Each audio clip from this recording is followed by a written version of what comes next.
ನಿಮ್ಮ ಆಧಾರ್ ಕಾರ್ಡ್ ಇದ್ರೂ ಸಹ ಈ ಒಂದು ತಪ್ಪು ಮಾಡಿದ್ರೆ ನೇರವಾಗಿ ಜೈಲಿಗೆ ಹೋಗುವ ಅಪಾಯ ಇದೆ ಎಂದು ತಿಳಿದಿದ್ದೀರಾ?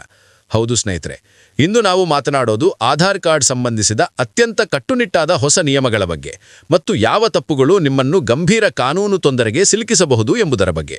ಈ ವಿಡಿಯೋವನ್ನು ಕೊನೆಯವರೆಗೂ ನೋಡಿ, ಏಕೆಂದರೆ ಇದರಲ್ಲಿ ತಿಳಿದುಕೊಳ್ಳದೇ ಇದ್ದರೆ ನೀವು ದೊಡ್ಡ ತೊಂದರೆಗೆ ಸಿಕ್ಕಿಹಾಕಿಕೊಳ್ಳಬಹುದು. ಮೊದಲಿಗೆ ಒಂದು ಸಣ್ಣ ವಿನಂತಿ ಮಾಡ್ತೀನಿ ಸ್ನೇಹಿತರೆ, ಈ ಮಾಹಿತಿ ನಿಮಗೆ ಉಪಯುಕ್ತವಾಗಿದ್ದರೆ ಈಗಲೇ ವಿಡಿಯೋಗೆ ಒಂದು ಲೈಕ್ ಮಾಡಿ, ಕಮೆಂಟ್ ಬಾಕ್ಸ್ನಲ್ಲಿ ನಿಮ್ಮ ಅಭಿಪ್ರಾಯವನ್ನು ತಿಳಿಸಿ ಮತ್ತು ಹೆಚ್ಚಿನ ಇಂತಹ ಮಹತ್ವದ ಸುದ್ದಿಗಳಿಗಾಗಿ ಚಾನೆಲ್ ಅನ್ನು ಸಬ್ಸ್ಕ್ರೈಬ್ ಮಾಡಿಕೊಳ್ಳಿ. ಬೆಲ್ ಐಕಾನ್ ಅನ್ನು ಕೂಡ ಆನ್ ಮಾಡಿ, ಎಂದಿಗೂ ಮಿಸ್ ಆಗದಂತೆ. ಈಗ ನೇರವಾಗಿ ಮುಖ್ಯ ವಿಷಯಕ್ಕೆ ಬರೋಣ. ಇಂದಿನ ದಿನಗಳಲ್ಲಿ ಆಧಾರ್ ಕಾರ್ಡ್ ಕೇವಲ ಒಂದು ಗುರುತಿನ ಚೀಟಿ ಮಾತ್ರವಲ್ಲ, ಅದು ನಮ್ಮ ದೈನಂದಿನ ಜೀವನದ ಅತ್ಯಗತ್ಯ ಭಾಗವಾಗಿದೆ.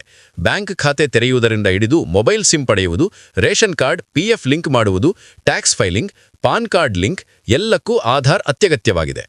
ಆದರೆ ಇದೇ ಆಧಾರ್ನ ದುರುಪಯೋಗ ಹೆಚ್ಚಾಗುತ್ತಿರುವುದನ್ನು ಗಮನಿಸಿ ಕೇಂದ್ರ ಸರ್ಕಾರ ಮತ್ತು UIDAI ಸಂಸ್ಥೆಯು ಕಟ್ಟುನಿಟ್ಟಾದ ಕಾನೂನುಗಳನ್ನು ಜಾರಿಗೆ ತಂದಿದೆ. ಆಧಾರ್ ಕಾರ್ಡ್ ಮಾಡಿಸುವ ಸಮಯದಲ್ಲಿ ಅಥವಾ ನಂತರ ವಿಳಾಸ ಬದಲಾವಣೆ, ಹೆಸರು ತಿದ್ದುಪಡಿ, ಜನ್ಮ ದಿನಾಂಕ ಸರಿಪಡಿಸುವಂತಹ ಸಮಯದಲ್ಲಿ ಯಾವುದೇ ರೀತಿಯ ನಕಲಿ ದಾಖಲೆಗಳನ್ನು ಸಲ್ಲಿಸಿದರೆ ಅದು ಗಂಭೀರ ಅಪರಾಧ ಎಂದು ಪರಿಗಣಿಸಲಾಗುತ್ತದೆ. ಉದಾಹರಣೆಗೆ, ರೇಷನ್ ಕಾರ್ಡ್ ಅಥವಾ ಇತರ ದಾಖಲೆಗಳಲ್ಲಿ ತಪ್ಪು ಮಾಹಿತಿ ನೀಡಿ ಆಧಾರ್ನಲ್ಲಿ ತಿದ್ದುಪಡಿ ಮಾಡಿಸುವ ಪ್ರಯತ್ನ ಮಾಡಿದರೆ ಅದು ವಂಚನೆಯಾಗಿ ಪರಿಗಣನೆಯಾಗುತ್ತದೆ. ಅಷ್ಟೇ ಅಲ್ಲ, ಒಬ್ಬ ವ್ಯಕ್ತಿಯು ಒಂದಕ್ಕಿಂತ ಹೆಚ್ಚು ಆಧಾರ್ ಸಂಖ್ಯೆಯನ್ನು ಪಡೆಯಲು ಯತ್ನಿಸಿದರೆ ಅಥವಾ ಬೇರೊಬ್ಬರ ಹೆಸರಿನಲ್ಲಿ ಆಧಾರ್ ಕಾರ್ಡ್ ತಯಾರಿಸಲು ಪ್ರಯತ್ನಿಸಿದರೆ ಅದೂ ಕೂಡ ಶಿಕ್ಷಾರ್ಹ ಅಪರಾಧವಾಗಿದೆ. ಇನ್ನೊಂದು ಮುಖ್ಯ ವಿಷಯ, ಇತರ ವ್ಯಕ್ತಿಗಳ ಬೆರಳಚ್ಚು ಅಥವಾ ಐರಿಸ್ ಸ್ಕ್ಯಾನ್ ಮಾಹಿತಿಯನ್ನು ದುರುಪಯೋಗ ಮಾಡಿಕೊಂಡು ಆಧಾರ್ ಸಂಬಂಧಿತ ಕೆಲಸಗಳನ್ನು ಮಾಡುವುದು ಅಥವಾ ಆ ಮಾಹಿತಿಯನ್ನು ಮಾರಾಟ ಮಾಡುವುದು ಅಥವಾ ದುರಾಶಯದಿಂದ ಬಳಸುವುದು ಸಹ ಭಾರೀ ಶಿಕ್ಷೆಗೆ ಕಾರಣವಾಗಬಹುದು.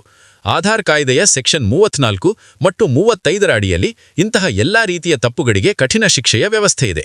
ತಪ್ಪು ಮಾಹಿತಿ ನೀಡುವುದು, ದಾಖಲೆಗಳನ್ನು ಜಾಲಿಯಾಗಿ ತಯಾರಿಸುವುದು, ವಂಚನೆ ಮಾಡುವುದು ಇತ್ಯಾದಿ ಎಲ್ಲವೂ ಈ ಕಾಯ್ದೆಯ ಅಡಿಯಲ್ಲಿ ಬರುತ್ತವೆ.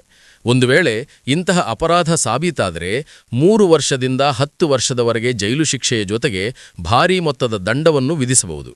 ಇದರಿಂದ ತಪ್ಪಿಸಿಕೊಳ್ಳಲು ಏನು ಮಾಡಬೇಕೆಂದರೆ, ಯಾವಾಗಲೂ ನಿಜವಾದ ದಾಖಲೆಗಳನ್ನು ಮಾತ್ರ ಬಳಸಿ ಆಧಾರ್ ಸಂಬಂಧಿತ ಯಾವುದೇ ಕೆಲಸ ಮಾಡಿ.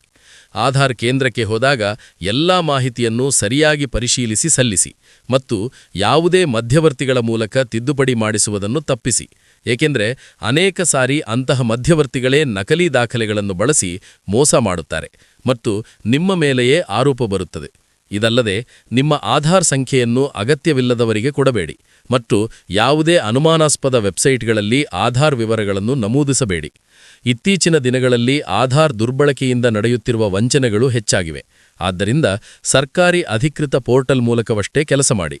ಇನ್ನು ನಿಮ್ಮ ಆಧಾರ್ ಕಾರ್ಡ್ನಲ್ಲಿ ಯಾವುದೇ ತಪ್ಪುಗಳಿದ್ದರೆ ತಕ್ಷಣ ತಿದ್ದಿಸಿಕೊಳ್ಳಿ, ಆದರೆ ಅದಕ್ಕೆ ಸರಿಯಾದ ದಾಖಲೆಗಳನ್ನು ಮಾತ್ರ ಬಳಸಿ. ಈ ರೀತಿ ಸಣ್ಣ ತಪ್ಪುಗಳು ಕೂಡ ದೊಡ್ಡ ಸಮಸ್ಯೆಗೆ ಕಾರಣವಾಗಬಹುದು ಎಂಬುದನ್ನು ಮನಸ್ಸಿನಲ್ಲಿಟ್ಟುಕೊಳ್ಳಿ. ಇದರಿಂದ ನಿಮ್ಮ ಆರ್ಥಿಕ ವ್ಯವಹಾರಗಳು, ಸರ್ಕಾರಿ ಸೌಲಭ್ಯಗಳು ಎಲ್ಲವೂ ಸುಗಮವಾಗಿ ಸಾಗುತ್ತವೆ. ಇನ್ನು ಈ ಮಾಹಿತಿಯನ್ನು ನಿಮ್ಮ ಸ್ನೇಹಿತರು, ಕುಟುಂಬಸ್ಥರು ಎಲ್ಲರಿಗೂ ಶೇರ್ ಮಾಡಿ, ಏಕೆಂದರೆ ಇದು ಎಲ್ಲರಿಗೂ ತಿಳಿಯಬೇಕಾದ ಮಹತ್ವದ ವಿಷಯ. ಇನ್ನಷ್ಟು ಇಂತಹ ಆಧಾರ್ ಸಂಬಂಧಿತ ಅಪ್ಡೇಟ್ಗಳು ಬೇಕಾದರೆ ಕಾಮೆಂಟ್ ಮಾಡಿ ತಿಳಿಸಿ, ನಾವು ಮುಂದಿನ ವಿಡಿಯೋಗಳಲ್ಲಿ ಅದನ್ನು ಕವರ್ ಮಾಡುತ್ತೇವೆ. ಇಲ್ಲಿಯವರೆಗೆ ನೀವು ಈ ವಿಡಿಯೋವನ್ನು ನೋಡಿದ್ದಕ್ಕೆ ಧನ್ಯವಾದಗಳು ಮತ್ತು ಮತ್ತೊಮ್ಮೆ ಭೇಟಿಯಾಗೋಣ ಹೊಸ ಮಾಹಿತಿಯೊಂದಿಗೆ. ಧನ್ಯವಾದಗಳು ಸ್ನೇಹಿತರೆ, ನಿಮ್ಮ ದಿನವು ಶುಭವಾಗಿರಲಿ.